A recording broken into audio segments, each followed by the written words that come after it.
Hai Beautyspreneur, hari ini kita akan bahas mengenai peran apoteker pada industri kosmetik di PT Skinsol Kosmetik Industri.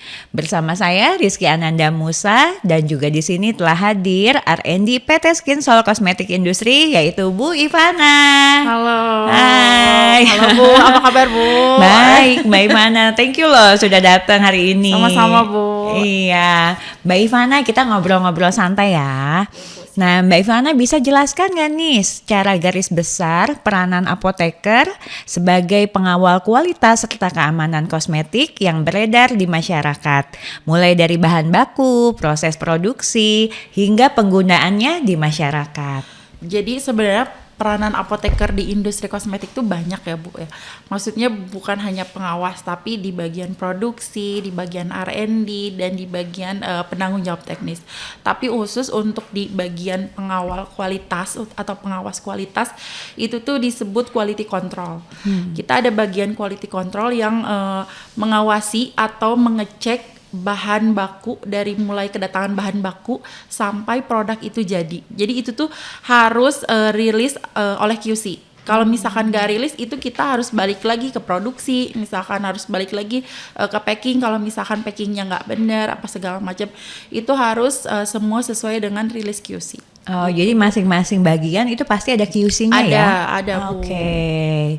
Apa saja kompetensi yang perlu disiapkan untuk seorang apoteker untuk bekerja di industri kosmetik?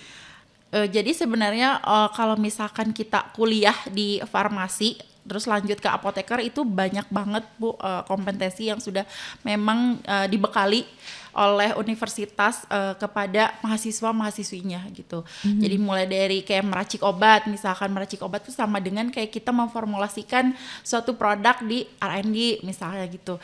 Terus kayak farmakologi kayak untuk ilmu tentang obat dan efektivitasnya di dalam tubuh. Nah, sama aja dengan bahan aktif yang digunakan di dalam produk, terus kita tahu efek sampingnya, efektivitasnya itu juga dikasih gitu ilmunya dari farmasi ataupun apoteker. Iya. Jadi udah mendapatkan ilmunya Betul, dari sebelumnya betul, ya pastinya betul, ya. Bu, betul. Kalau nggak salah saya ya untuk pabrik ada, untuk rumah sakit Ada, juga jadi ada pelayanan ada, ya. betul. Farmasi atau apoteker itu ada untuk klinis, untuk pelayanan, sama untuk industri gitu. Jadi ada beberapa bagian gitu. Jadi di mana minatnya nih gitu. Iya. Kebetulan Mbak Ivana sendiri Di industri kosmetik. di industri kosmetik. Oke. Seberapa penting sih ilmu farmasi terhadap pengetahuan mengenai produk kosmetik dan kecantikan, Mbak Ivana? Penting banget sih Bu menurut saya. Jadi selain memang kita belajar mandiri gitu, karena kan sebenarnya di bangku perkuliahan dengan yang kita dapat atau kerja di industri kosmetik tuh berbeda ya maksudnya. Tapi ada ada sambungannya, maksudnya nyambung gitu dari pas waktu kuliah sampai ilmunya mungkin ya pada saat dasarnya gitu, ya, betul. betul. Terus di tempat pekerjaan itu tuh nyambung gitu. Jadi ada yang terpakai lah gitu, pasti terpakai. Iya pastinya, cuman Betul. kadang-kadang kalau udah di lapangan dengan situasi dan masalah Iya, yang betul. berbeda ya akhirnya kita juga harus bagaimana nih cara betul, memecahkan Bu. masalah ini betul, gitu kan ya. betul. Oke. Bagaimana caranya menyiasati persaingan di dunia skincare yang pastinya banyak banget kan sekarang ya, skincare brand-brand baru bermunculan yang menjamur dengan bahan aktif yang sama dan sediaan yang sama. Contohnya aja kalau misalkan kita mau jualan kan sekarang skincare tuh kalau nggak day cream, night cream, sabun, toner, serum gitu ya. Dan brand itu kan nggak hanya satu dua, mungkin banyak bisa banget. ratusan ribu sampai Betul, ribuan, banyak, Bu. mungkin banyak banget deh gitu ya. Banyak banget. Bukan hanya di Indonesia pastinya ya, produk-produk luar negeri juga sudah berdatangan semua dan Betul. mereka menjual juga di Indonesia. Nah, bagaimana nih cara menyiasatinya? Jadi sebenarnya mungkin di seluruh dunia gitu ya hampir sama gitu ya Bu, semua zat aktif atau misalkan bentuk sediaan, karena kan sebenarnya tren kosmetik itu cepat berubah. Jadi kita juga pasti melihat tren yang ada di global atau di dunia gitu. Makanya di Indonesia juga menyiasatinya gimana? Menyiasatinya ya kita caranya dengan marketing sendiri. Maksudnya produk itu tuh pasti walaupun sama tapi ada pembeda gitu. Walaupun dia taktik sama, tekstur sama gitu, tapi pasti ada salah satu yang membedakan gitu. Nggak ketiplek sama ya, gitu. Betul Bu, jadi pasti ada yang membedakan. Iya, jadi betul. harus pinter-pinter marketingnya. Iya, bahasa marketingnya betul. Iya, Jadi harus pintar bahasa marketingnya bahwa ini tuh produk tuh ya berbeda dari produk yang sudah ada di pasaran. Iya, gitu. betul. Atau misalkan kita bisa contoh lah, misalkan yang di pasaran ada niacinamide 4%, 5%, sampai 10% kadang-kadang ada. Tapi memang harus real ya. Betul Bu. Nggak bisa ala-ala gitu kan, bohong-bohongan kan. Karena nanti akan diperiksa sama POM ya, kalau nggak salah saya ya. Nanti kan kalau misalkan kita udah bikin produk, kita juga ada audit DIP oleh BPOM gitu. Makanya diperiksa apakah memang sesuai yang didaftarkan ke BPOM sama yang dibuat. Gitu. Iya, soalnya kan kemarin saya beberapa kali juga nonton podcast yang lain gitu ya. Jadi ada juga tuh kosmetik yang memang mereka tuh bilang, oh ini mengandung HA misalkan, HA-nya ada 7 macam, terus ada 10%, padahal kita tahu sendiri ya HA tuh kan cukup mahal ya. Betul. Dan dia juga sangat bagus buat kulit. Betul. Tapi pas diperiksa, ternyata HA-nya di bagian ingredients-nya itu paling terakhir misalkan, berarti kan dia kandungannya cukup kecil. Nah hal inilah yang harus kita hindari ya. Betul, untuk konsumen, karena sekarang konsumen udah pada pintar. Betul. Gitu. Jadi mungkin konsumen juga, pembeli juga pasti udah melihat kandungannya apa, terus letak ingredients-nya itu di mana gitu kan. Kalau nggak salah saya yang pertama itu yang paling banyak presentasinya. Yang kedua itu juga di bawah yang pertama, berarti yang paling terakhir dan itu seterusnya mungkin betul, ya yang paling terakhir itu yang paling kecil gitu. Gitu. Tuh buat kalian beautypreneur, kalian harus tahu dulu ilmunya. Jadi kalau misalkan kalian maklun di satu pabrik dan satu pabrik itu bilang ini kandungannya yang paling tinggi loh, yang paling banyak loh, sekian %, kalian bisa lihat juga ya. Betul, bisa ngecek juga, oh ditaruhnya di mana nih, ternyata paling akhir. Nah kalian harus membuktikan juga, mungkin bisa tes lab dan lain sebagainya. Dan karena ya bukannya seperti ini ya, bukannya kita juga bicara kosong gitu. Ada juga beberapa pabrik yang nakal mungkin. Betul. Gitu kan. Dijanjikannya kandungannya tinggi tapi ternyata dimasukkannya sedikit gitu kan. Akhirnya efektif ke kulitnya juga berkurang gitu. Jadi tidak maksimal hasilnya. Betul. Nah, apakah seorang apoteker selalu mengikuti tren kosmetik saat ini dan dalam meluncing produk baru? Lalu bagaimana sih cara merisetnya? Tentu saja Bu, jadi kita setiap tahun tuh pasti ada tren baru yang muncul. Di beberapa negara juga kan ada Incos Bangkok kemarin, di Thailand, terus nanti juga di Indonesia ada ICI. Nah di situ tuh banyak banget tren-tren yang terbaru gitu, tren kosmetik, mau make up, skincare, body care, pokoknya dari kepala sampai kaki itu pasti ada tren terbarunya. Gitu. Jadi cara merisetnya itu kita tadi datang ke seminar, datang ke pameran, atau misalkan berdiskusi dengan distributor atau supplier supaya kita tahu. Terus kita juga bisa lihat di website global yaitu mintel.com. Di situ juga ada tren kosmetik atau beauty personal care untuk di tahun 2024. Gitu. Nah boleh tahu nggak nih di tahun 2024 ini tren kosmetik apa sih yang akan tren nih? Jadi kalau misalkan di 2024 itu trennya tuh derma kosmetik Bu. Jadi topikal yang terinspirasi dari perawatan di klinik. Oke. Jadi kayak misalkan contohnya kita laser. Untuk dark spot misalkan, kalau misalkan takut, kita kan punya bahan aktif untuk brightening yang efikasinya sama kayak hidrokinon. Kita punya Chroma Bright misalnya. Terus kayak untuk eye bag gitu, biasanya kan di operasi atau apa, nah misalkan yang takut itu ada juga zat aktifnya kayak aseril misalkan. Oh itu bisa juga ya? Bisa juga Bu. Cuma maksudnya kan kalau kosmetik kan bukan mengobati gitu ya. Jadi bukan merawat, cepat lah, bukan satu kali pakai langsung besoknya hilang kan. Betul. Gitu. Jadi perlu waktu gitu. Iya betul. Gitu. Cuman kalau kadang-kadang kan kalau misalkan gini, kalau laser post laser itu kan kadang-kadang suka lecet-lecet lah, merah dan sebagainya. Tapi orang aku takut deh kalau laser, terus harganya juga lumayan nih. Jadi mendingan pakai kosmetik yang Yang- bisa menanggung betul. apa namanya Mengurangi, mengurangi si flek itu ya. betul, Bu. Gitu. Oke, apa sih tantangan terbesar yang dimiliki seorang apoteker yang berkarir di dunia industri kosmetik? Tantangannya lumayan cukup banyak juga. Jadi salah satu tantangan kalau di R&D ya Bu, itu kita harus mengedukasi customer karena kan pemikiran di konsumen di luar sana tuh kalau cantik tuh harus putih, harus glowing secara instan, itu kan nggak bisa. Nah kita tuh harus terus mengedukasi customer bahwa kalau untuk memiliki kulit yang cantik itu tidak harus putih tapi sehat gitu. Jadi kita harus mengedukasi bahwa ini ada produk yang lebih aman daripada hidrokinon atau merkuri. Karena kan kalau misalkan hidrokinon atau merkuri itu kan tidak diperbolehkan oleh BPOM ya di Iya, kosmetik. pasti. Jadi memang itu kalau misalkan di klinik mungkin bisa, itu harus ada resep dokternya. Tapi kalau di kosmetik itu tidak bisa dipakai.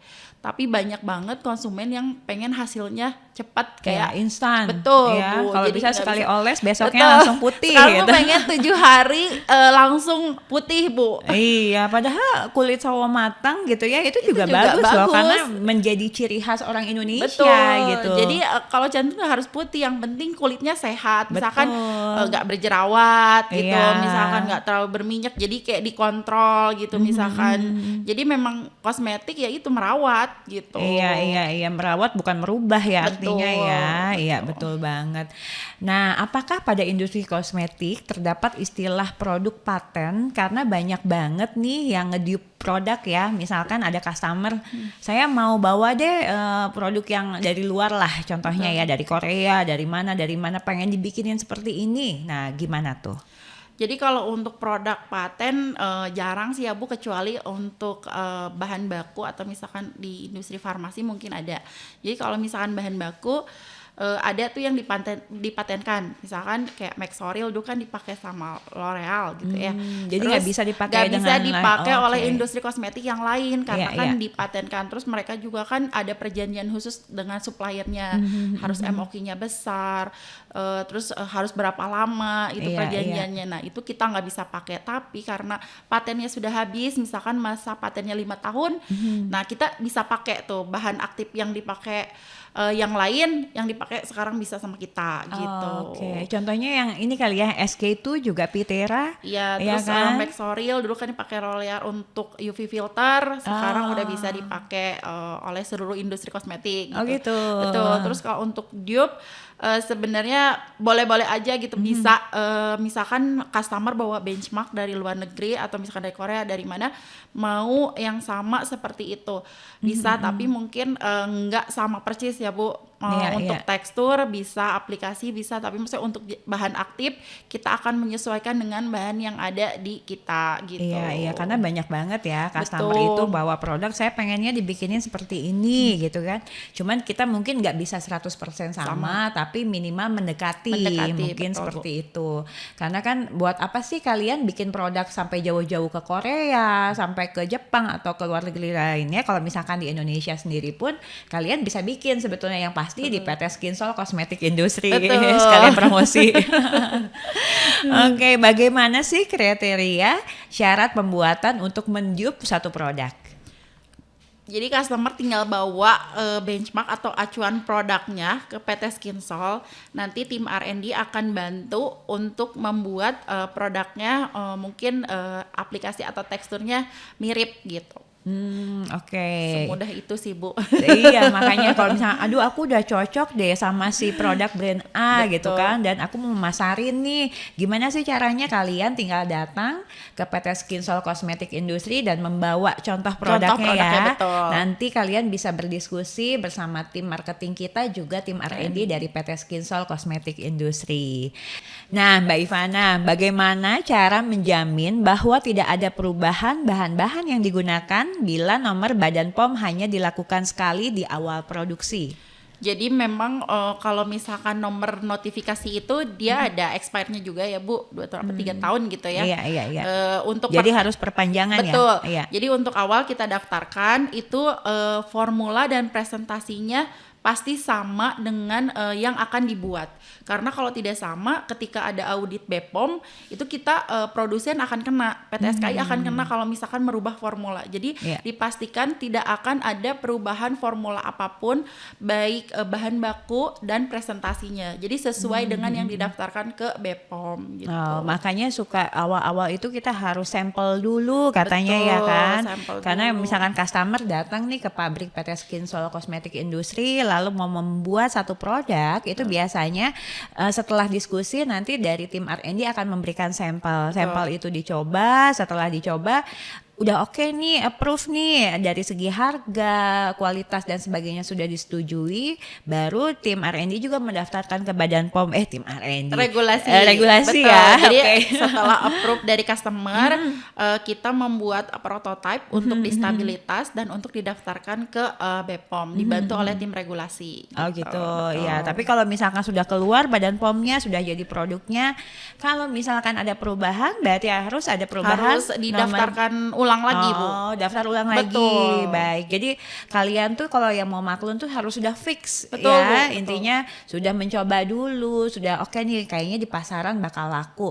Nah, ini satu pertanyaan dari saya. Kalau misalkan dia sudah bikin produk, lalu dia pasarkan.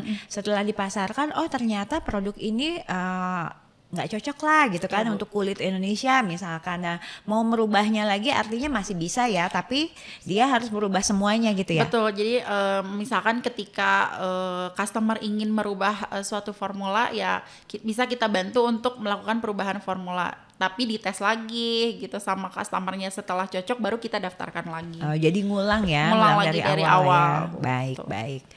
Nah, bagaimana cara tes kandungan hidrokinon dalam kosmetik? Apakah cairan non-kit yang beredar di pasaran ini benar-benar akurat dan bisa digunakan?